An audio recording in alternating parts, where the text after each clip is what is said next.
There, all that for nothing. Oh, shake it up. You made it. You made it. Oh, here we go. Get it all. There it is. A nice pop. I care about you as a person, Ditto. so I want to talk to you. Yeah. This is just Wayne's World. Somebody there, we're just talking. Sound okay, good? Cool. Yeah.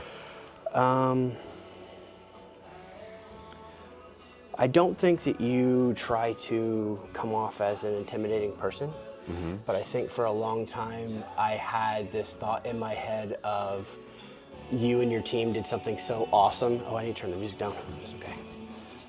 I'm sorry, can we turn the music down a little bit? Thank you. A little more to where it's like just faint if we can. That's perfect, thank you.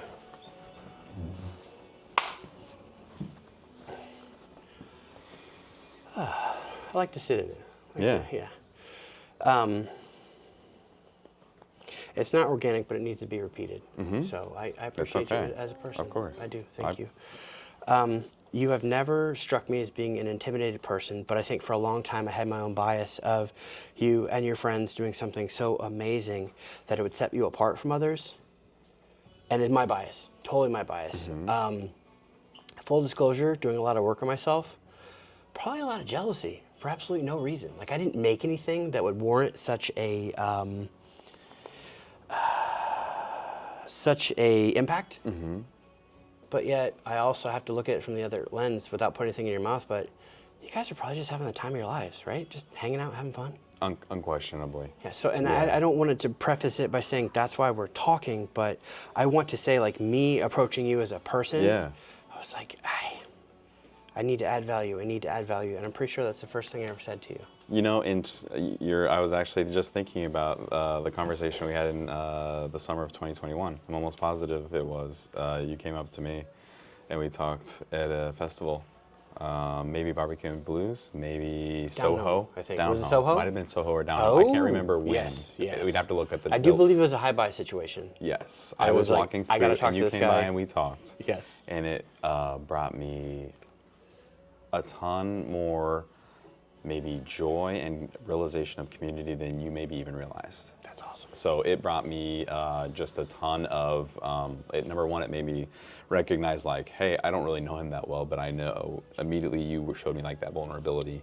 You were kind, you were caring, and you just made me feel super worthy. So that immediately that immediately made me just like, man, like this guy's the real deal, so. I've been running 2 places for about a decade and this is so bonkers that another intellectual property picked this up. I didn't realize I was doing this, but have you seen Ted Lasso at all? Just a couple episodes here and there. Okay, so the whole like be curious but not judgmental. Yes. Absolutely changed my life. Yes. My gosh, yes. I think that many people grow up with ego, and I think many people like I'm gonna make a mark on the world. And I was in a loop for a really, really long time of I do not like my life, but I'm also not investing in anything that has any value whatsoever. So it's like, how are you so cocky with not investing anything of value? And then I committed myself to all these jobs that were just, and I do mean jobs, I do not mean careers. And I created the worst version of myself. That sounds awfully familiar. And it's I like, feel that. and I'm trying not to open every conversation because if 6 people watch this and 6 people already know the story, but I do want to be able to open up that window a little further with you to where I'm really understanding it's more my baggage. It's not you, it's me. But after going through all that work and being the curious but not judgmental, and we were talking earlier about Larry Kenney, he's from Pekin, and if I ever had a platform, it wouldn't be the one of the look at me show, because I'm pretty boring, like even now being a suburban dad. But there are things that I'm so passionate about, and instead of being the telling all your coworkers you're excited about this thing, or like being the did you know guy, I would rather sit down with the person that does know. And like let them tell our story? Yes, a true archivist. Well, but because you're going to run out of stories. And isn't it really disingenuous? Like, well, guess what, guys? Look at me. Today I'm doing Guess tomorrow. what's interesting today? Right. Nothing. Not a thing. That's fair. And it's weird that curious but not judgmental, and like pushing yourself into work and things that you don't know where they'll take you. Follow the fear a little bit almost. Oh, you know? absolutely. Yeah. Oh, yeah. Right. I have never. I don't like the word success because I think that that's a plateau that you cross. I like progress. But I've never in my life experienced this amount of progress after saying no to the ego, no to the comfortable, and just we're gonna see what happens. So.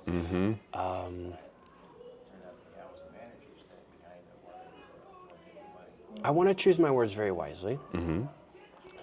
Sometimes the first reaction isn't always the best, so I'm processing.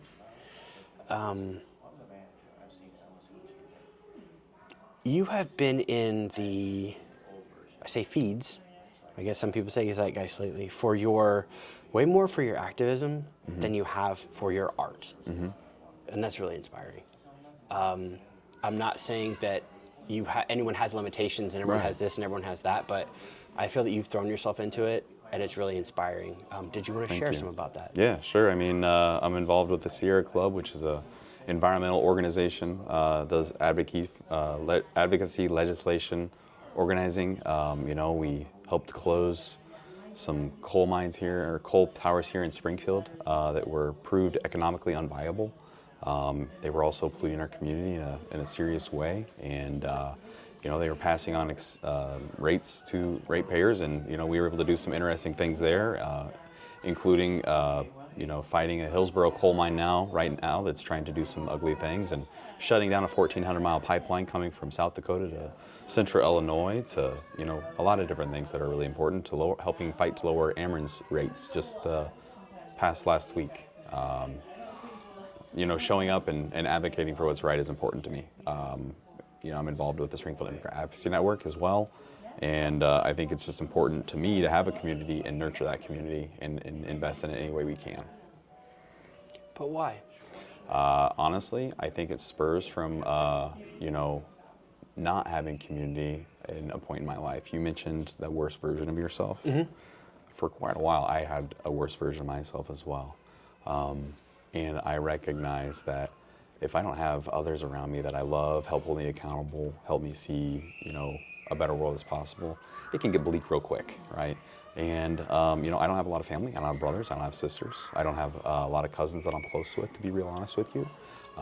So I find it important to have people that I love and invest in them and prune the garden and take care of those that take care of me. That's awesome. May I ask you about what has made you this well-rounded? I don't know anything about traditional or non-traditional education. Sure. I mean, what's that path like? Yeah, so I mean, I graduated from Jacksonville High School in 2002.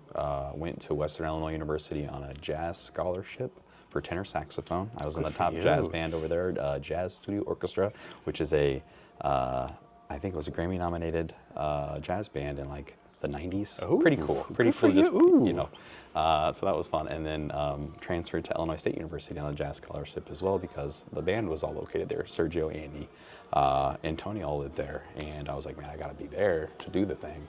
So auditioned there, got a scholarship there, transferred, signed a Victor Rector, and dropped out. After the band. I heard he was a mean man.